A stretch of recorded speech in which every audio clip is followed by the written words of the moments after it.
Over in the Athletic. Coach, the box score overall is totally turned around from the first 2 days, but looking at Bam, 13 shots, 5 assists, seemed to really be active. What did you like about him tonight? I thought that both he and Draymond facilitated a lot of action. They were very active, got everybody involved, and that's something that's really important for us. You know, those are the kind of talents that they have and fits best, you know, with our shooters. So providing that sort of situation where our shooters can get open shots, and we did it without turning it over, which makes it wonderful. That's important for us. Akikoyama Aki from Kyoto News. I have a question to Bradley. Since the exhibition game started, what do you think is the most difficult things to adjust to?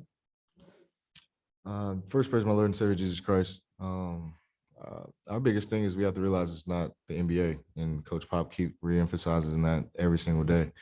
It's way more physical. Guys are smarter. These guys have been playing together for 5-10 plus years.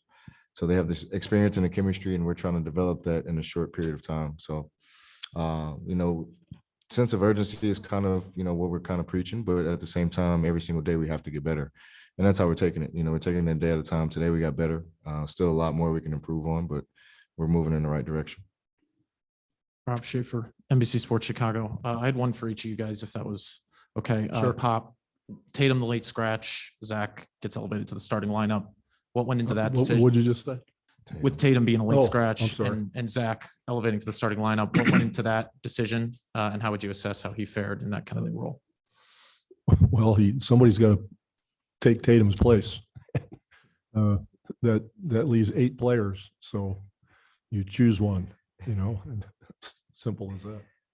Was there anything particular about Zach's skill set though that you thought would fit better with those? No, we're just figuring out combinations and that sort of thing. Cool. And Yeah. then Brad, I know you've seen Zach do a lot of crazy stuff in the time that you've known him, but that poster that he had early in the fourth quarter, what was yours and the team's reaction to that? And where does it rank kind of in the things that you've seen him be able to do physically? I mean, we've seen him do some crazier stuff than that, but obviously we know his athletic ability. You know, it doesn't surprise us, but it definitely gave us a lift of energy and a boost for sure. But Zach's talented. We know what he's capable of doing. We want him to stay aggressive and, you know, continue to play unselfishly as he's been. Hey, Coach. Zora Stevenson with NBC Sports. I know after the game against Australia, you mentioned conditioning. How did the stamina look to you today? I thought we sustained it pretty well in our game against Australia. We competed well and rebounded, played D, ran the floor, had good pace for a half, and then it dissipated, you know, through the second half. And tonight I thought we maintained that pretty much throughout the game. So hopefully that's a sign that we are getting a little better condition. And we also have to get rhythm. You know, some of the players, you know, they haven't played in a while, let alone practicing together. They haven't shot the ball. They haven't been doing a whole lot. So these moments to play these games are huge for us. So it was better bit by bit every day, I hope. And Bradley, one for you. The offense looked a bit more fluid, but I know making shots helps with that. How did the offense feel to you today?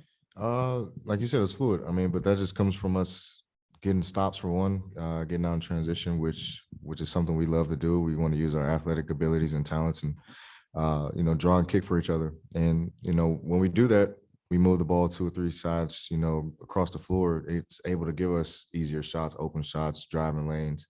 And it's just making the game simpler. We realize everybody's talented, but we all got to sacrifice for the benefit of the team, and everybody's doing it.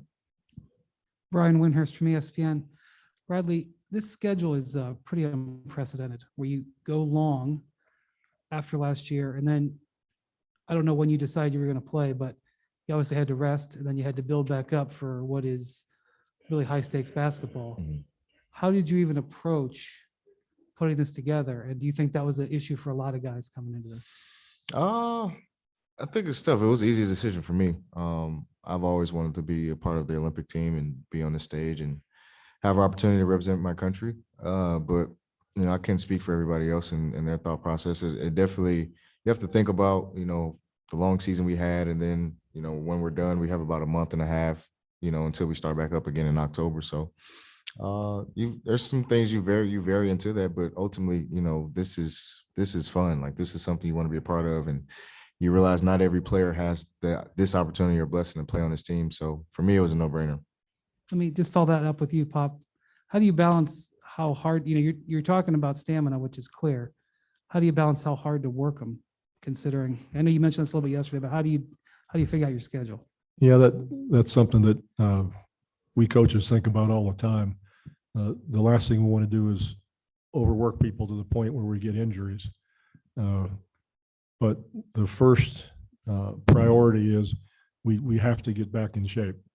And I was thrilled that this was a back-to-back, for that reason, so that we come out and do it again. And it was a quick back-to-back, having a 3 o'clock game. So we're going to continue to work hard like we need to, but it'll be efficient. It'll be very organized in the sense that in this short time, we can't invent the wheel. We have to keep things simple. I always go back to Stockton and Malone. Jerry ran the same play for 20 years. They just ran it really well.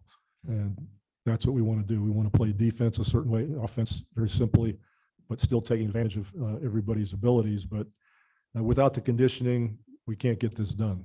So we just have to go for it and not worry about consequences. So we'll manage that. And if I don't manage it well, and the assistants don't manage it well, I got a few guys on the team that'll let me know.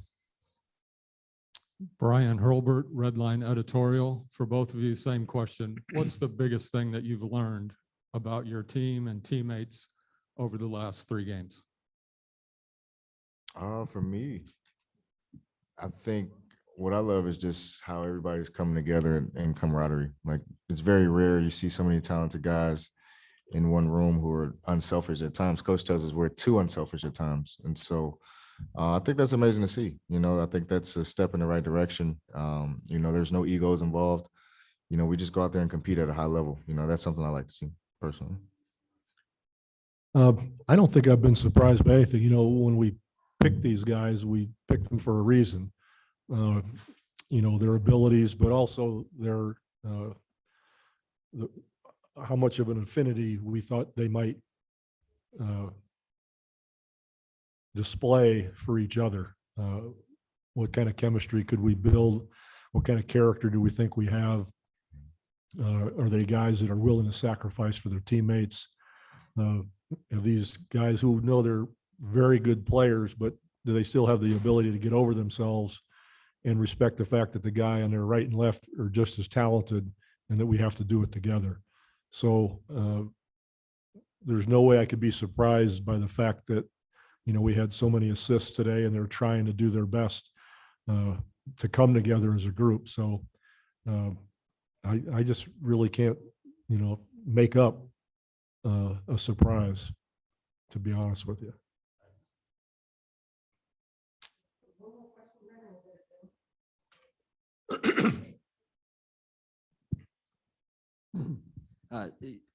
Coach, Brian was talking earlier about the unprecedented nature of the schedule and everything going on. And part of that is that you have a finals going on while you guys are trying to get ready for this. So I'm wondering if you're watching the finals differently because you have 3 players for your team that are involved. And then now that you've been through this for a week, what your concern level is about being able to work them into everything that you're working on now. I have watched the games. I have to admit that I watched 3 guys more than I watched the teams. I just can't help myself. I keep watching them. I keep hoping that they stay healthy. And then we all think about, what would be the best way to include them and blend them into the group. And, there's no formula for that. I'm not sure that's ever happened before. So part of it depends on how long the series goes. And once they get here, we'll have a plan in place. But I think it's going to be a little bit by the seat of the pants because there's no formula to go by. You know, it depends how the team is doing and the condition of the players here, what we think we need. And, you know, our first game is France. So we'll look in terms of what fits might work best. But it's not going to be like they're going to come and sit for a week and get ready. They're going to have to come in and play.